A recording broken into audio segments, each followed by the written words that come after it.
అనంతః ఓం అనంతాయ నమః. విష్ణు సహస్రనామంలో అనంతః అనే నామం అంతం లేనివాడు, దేశ కాల వస్తుపరిమితులు లేనివాడు అనే తత్వార్థాన్ని సూచిస్తుంది. సర్వవ్యాపకుడై ఆది అంతరహిత స్వరూపుడే అనంతుడు. ఆదిశంకరాచార్యుల భాష్యం ప్రకారం అనంతః అంటే పరిమితిలేని నిరుపాధిక బ్రహ్మస్వరూపం. దేశకాల వస్తుపరిమాణాలతో నిర్బంధింపబడని శుద్ధ చైతన్యమే పరమాత్మ. జగత్తు ఉపాధుల వల్ల పరిమితిగా అనిపించినా తన స్వరూపంలో ఆయనకు ఆది అంతం లేవు. పరాశర భట్టారుల వ్యాఖ్యానం ప్రకారం శ్రీమన్నారాయణుని గుణాలు, ఐశ్వర్యం, కృప, మహిమలు అన్నీ అనంతమైనవి. భక్తులకు నిరంతర కృపను ప్రసాదించేవాడు. స్వరూపంలోనూ గుణాల్లోనూ వైభవంలోనూ ఎటువంటి పరిమితిలేని పరబ్రహ్మనే అనంతః అని అర్థం. హుతభుక్ ఓం హుతభుజే నమః. విష్ణు సహస్రనామంలో హుతభుక్ అనే నామం హుతం భుంక్తే అంటే యజ్ఞాలలో అర్పించబడిన హవిస్సులను స్వీకరించేవాడు అనే తత్వార్థాన్ని సూచిస్తుంది. సమస్త యజ్ఞఫలభోక్తా పరమాత్మనే అని భావం. ఆదిశంకరాచార్యుల భాష్యం ప్రకారం అగ్నిరూపంగా స్థితించి యజ్ఞ హవిస్సులను స్వీకరించేది పరబ్రహ్మస్వరూపుడైన నారాయణుడే. యజ్ఞం, హవిస్సు, అగ్ని, ఫలదాత ఇవన్నీ ఆయన ఏకస్వరూప ప్రకాశాలే. కాబట్టి భక్తులు అర్పించే సమస్త కర్మఫలాలను అంతర్యామిగా స్వీకరించేవాడే హుతభుక్. పరాశర భట్టారుల వ్యాఖ్యానం ప్రకారం భక్తులు శ్రద్ధతో సమర్పించే నైవేద్యాలు, హోమద్రవ్యాలు మొదలైన వాటిని ప్రేమతో అంగీకరించి వారికి శ్రేయస్సు ప్రసాదించేవాడు. యజ్ఞరూపుడై యజ్ఞభోక్తగా, యజ్ఞ ఫలప్రదాతగా కృపామయుడై నిలిచేవాడు. అట్లా యజ్ఞస్వరూపుడు, యజ్ఞభోక్తయు అయిన శ్రీమన్నారాయణుడే హుతభుక్. భోక్తా విష్ణు సహస్రనామంలో భోక్తా అనే నామం భుంక్తే ఇతి భోక్తా అంటే అనుభవించేవాడు, స్వీకరించేవాడు అనే తత్వార్థాన్ని సూచిస్తుంది. సమస్త కర్మఫలాలను, యజ్ఞాదులను స్వీకరించేవాడే పరమాత్మ అని భావం. ఆది శంకరాచార్యుల భాష్యం ప్రకారం జగత్తులో జరుగుతున్న సమస్త యజ్ఞాలు, పూజలు, కర్మలు చివరకు పరబ్రహ్మస్వరూపుడైన నారాయణునికే సమర్పితమవుతాయి. భోక్తా అనగా సమస్త అనుభవాల సాక్షిగా, అంతర్యామిగా కర్మఫలాలను స్వీకరించేవాడు. పరాశర భట్టారుల వ్యాఖ్యానం ప్రకారం భక్తులు ప్రేమతో సమర్పించే నైవేద్యాలు, హృదయార్పిత సేవలను సంతోషంతో అంగీకరించి వారికి అనుగ్రహం ప్రసాదించేవాడు. భక్తుల అనుభవాలను తనవిగా స్వీకరించి వారికి శ్రేయస్సు కలిగించేవాడు. ఈ విధంగా యజ్ఞభోక్త, కర్మఫలభోక్త, భక్తసేవాభోక్త అయిన శ్రీమన్నారాయణుడే భోక్త. సుఖదః ఓం సుఖదాయ నమః. విష్ణు సహస్రనామంలో సుఖదః అనే నామం సుఖం దదాతి ఇతి సుఖదః అంటే ఆనందాన్ని ప్రసాదించేవాడు అనే తత్వార్థాన్ని సూచిస్తుంది. భౌతిక సుఖం మాత్రమే కాక పరమానందరూప మోక్షసుఖాన్ని కూడా అనుగ్రహించేవాడు పరమాత్మ.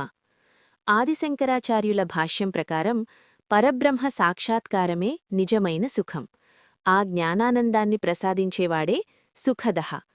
జీవులు అనుభవించే సుఖదుఖాలకు కారణమైన కర్మఫలాలను నియమించి అంతిమంగా బ్రహ్మానందాన్ని ప్రసాదించేవాడు. పరాశర భట్టారుల వ్యాఖ్యానం ప్రకారం శ్రీమన్నారాయణుడు భక్తుల కష్టాలను తొలగించి వారికి ఇహలోకంలో శాంతి, పరలోకంలో నిత్య సేవాసుఖాన్ని ప్రసాదించేవాడు. ఆయన కృపే నిజమైన సుఖానికి మూలం. కాబట్టి భక్తులకు శాశ్వతానందాన్ని అనుగ్రహించేవాడే సుఖదః. నైకాజః ఓం నైకజాయ నమః. విష్ణు సహస్రనామంలో నైకాజః అనే నామం న ఏకః జః అనే భావాన్ని సూచిస్తుంది. ఒకే విధమైన జననం కలవాడు కాదు, అనేక రూపాలలో అవతరించేవాడు అనే తత్వార్థం. పరమాత్మ స్వరూపతః అజన్ముడు అయినప్పటికీ భక్తరక్షణార్థం అనేక అవతారాలను స్వీకరిస్తాడు. ఆదిశంకరాచార్యుల భాష్యం ప్రకారం పరబ్రహ్మకు నిజమైన జననం లేదు, కాని మాయాశక్తి ద్వారా అనేక రూపాలలో ప్రత్యక్షమవుతున్నట్లు అనుభవమవుతుంది. అందువల్ల నైకాజః అని పేర్కొనబడింది. పరాశర భట్టారుల వ్యాఖ్యానం ప్రకారం శ్రీమన్నారాయణుడు రామ, కృష్ణాది అనేక అవతారాల ద్వారా భక్తులను రక్షించి ధర్మాన్ని స్థాపిస్తాడు. ప్రతి అవతారం ప్రత్యేక ఉద్దేశ్యంతో కూడినదే. అట్లా స్వరూపతః అజన్ముడై అనేక అవతార రూపాలలో ప్రాకట్యమవుతున్నవాడే నైకాజః. అగ్రజః. విష్ణు సహస్రనామంలో అగ్రజః అనే నామం అగ్రే జాయతే ఇతి అగ్రజః అంటే మొదట ఉద్భవించినవాడు లేదా సమస్తానికి ముందు ఉన్నవాడు అనే తత్వార్థాన్ని సూచిస్తుంది. సృష్టికి పూర్వమే నిత్యస్వరూపుడై ఉన్న పరమాత్మని అగ్రజః. ఆది శంకరాచార్యుల భాష్యం ప్రకారం పరబ్రహ్మనే జగత్కారణం. సృష్టికి ముందు ఆయన మాత్రమే సత్యంగా ఉన్నాడు. అందువల్ల సమస్తానికి అగ్రజుడు. పరాశర భట్టారుల వ్యాఖ్యానం ప్రకారం శ్రీమన్నారాయణుడు బ్రహ్మాది దేవతలకు కారణభూతుడు. బ్రహ్ముడు ఆయన నాభికమలంలో జన్మించినందున దేవతలకన్నా ముందున్న మూలకారణ స్వరూపుడు ఆయనే. అట్లా సృష్టికి ఆదికారణుడై సమస్తానికి పూర్వస్థితుడైన పరమాత్మనే అగ్రజః. అనిర్విణ్ణః. విష్ణు సహస్రనామంలో అనిర్విణ్ణః అనే నామం నిర్విణ్ణుడు కానివాడు అంటే ఎప్పుడూ విసుగుపడని, నిరుత్సాహం చెందనివాడు అనే తత్వార్థాన్ని సూచిస్తుంది.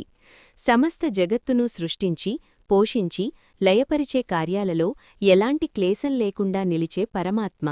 ఆది శంకరాచార్యుల భాష్యం ప్రకారం పరబ్రహ్మ స్వరూపం నిత్యపూర్ణం. కార్యవ్యవహారాల్లో ఆయనకు అలసట, అసంతృప్తి వంటి భావాలు సంభవించవు. ఎందుకంటే అవి ఉపాధిజన్యమైనవి. పరాశర భట్టారుల వ్యాఖ్యానం ప్రకారం శ్రీమన్నారాయణుడు అనేక అవతారాలు తీసుకుని భక్తులను రక్షించినప్పటికీ ఎప్పుడూ విసుగుపడడు.